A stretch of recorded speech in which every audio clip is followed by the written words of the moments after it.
ஆமேன் சொல்ல போறீங்க. என் தேவன், நான் அவருடைய வார்த்தையின்படி, அவருடைய கட்டளையின்படி, அவருடைய வாசலின் வழியாக நான் உள்பிரவேசிப்பேன். அவருடைய வழியாக நான் நடப்பேன். அவருடைய வசனத்தை நான் கை கொள்ளுவேன். எனவே என்னுடைய வாழ்வில், என் வாழ்க்கையில் எல்லாவற்றையும் தேவன் பெருக செய்ய வல்லவராயிருக்கிறார். அவர் என்னை கண்ணோக்கி பார்த்தவராயிருக்கிறார். என்னை ஆசீர்வதிப்பதில் பிரியப்படுகிறார்.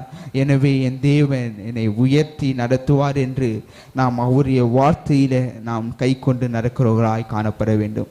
அவருடைய வசனத்தில் கை கொண்டு நடக்கிறவர்களாய் இருக்க வேண்டும். இந்த இஸ்ரவேலின் ஜனத்தை போல விழுந்து விழுந்து எழுந்திருக்காதபடி நாம் எப்பொழுதும் நிமிர்ந்து நடக்கிறவர்களாக, எப்பொழுதுமே நாம் கர்த்தருக்குள் ஜீவிக்கிறவர்களாக, கர்த்தருக்குள் இருந்து நம்முடைய வாழ்க்கையை பலப்படுத்துகிறவர்களாக, கர்த்தருக்குள் இருந்து நாம் ஒவ்வொரு நாளும் பலப்படும் போது கர்த்தர் மெய்யாகவே மெய்யாகவே நம்முடைய முகத்தடிகளை தெளித்து நம்முடைய அருமை